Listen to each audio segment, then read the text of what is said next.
dal leen ak jàmm ci xibaar yi tàggat yaram ci Sen Sport 221 dañ leen di tënkal lenn li fi rusandi ci kayiti xibaar. Ismaïla Sarr Watford fixé nañu prix bi léegi 44 millions d'euros la ñuy laaj ci Ismaïla Sarr gannaaw bi nga xamante ni fan yii yëpp kayiti xibaar yaa ngi ci mbiram. Crystal Palace, Manchester United, Liverpool ak Wolverhampton ñeenti club bu anglais yëpp ñu ngi xëccoo ngir mën a am international sénégalais bi di Ismaïla Sarr. léegi nag Watford ne nañu sonn nañ ci wax ji. ku pare daal mën nga indi 44 millions d'euros dinañ la jaay Ismaïla Sarr toll ci ñaar fukki at ak ñaar moom Ismaïla Sarr ni ki daaw ci waxtu yi la ñu woon foofu la ca Angleterre jógee ci football club bii di Rennes te ñii di waa Watford jëndee woon ko njëg gu toll ci 35 millions d'euros ni ki ren ji nag gannaaw bi nga xamante ni ñii di waa Watford wàcc nañu waaye nag football club yi mag yi nekk foofu la ca Angleterre wàcc ñu waa Watford topp leen ci Ismaïla Sarr. jamono yi nag Watford teg nañu 10 millions ci liñ ko jëndee woon muy 45 millions d'euros yenn ci këyiti xibaar yi ne 44 millions d'euros moom la ñii di waa Watford di laaj jamono ci Ismaïla Sarr ne képp ku nga xamante ni daal pare nga bu leen sonal ak wax indil njëg gu toll ci 44 millions d'euros dina la jaay kii di Ismaïla Sarr. Crystal Palace nag di football club bi nga xamante ni Cheikhou Kouyaté foofu la nekk waxoon nañu ne day bu ñu jaayee seen star bii di Wilfried Zaha dinañu demal kii di Ismaïla Sarr waaye jamono yi ñoom pare nañu ne dinañu demal kii di Ismaïla Sarr donte ne sax Zaha mu fa ba jamono yi ñuy waxee ak yéen kon daal Ismaïla Sarr 44 millions d'euros moom la ñii di waa Watford fixé ne képp ko pare boo ñëwee dinañ la ko jaay.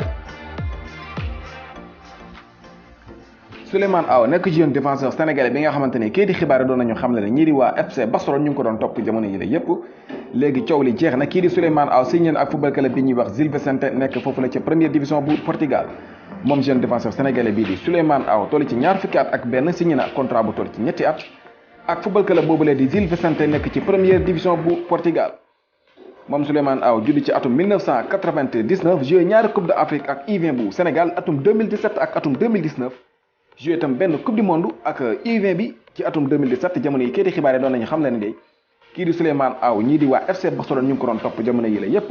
léegi coow li jeex na kii di Souleymane Aw dem na foofu la ca Portugal ak football club bi ñuy wax Gil Vicente. Cristiano Ronaldo nekk international portugais di évolué ci football club bi ñuy wax Juventus kii di xibaar yaa ngi xam ne mën na génn football club boobule. gannaaw bi ñu toogee ci Ligue des champions yi Paris Saint-Germain moo nekk football club bi nga xamante ne jamono ñu ngi topp moom star bii di Cristiano Ronaldo. daje nag mën na am ci diggante Leonardo mi nga xamante ne mooy yor lépp lu aaju transfert foofu la ca Paris Saint-Germain ak Jorge Mendes mi nga xamante ne mooy agent Cristiano Ronaldo ca Portugal. Leonardo ak Jorge Mendes mi nga xamante ne mooy agent Cristiano Ronaldo ñu ngi séntu ne dinañu dajee waxtaan ci kaaw kii di Cristiano Ronaldo ci finalu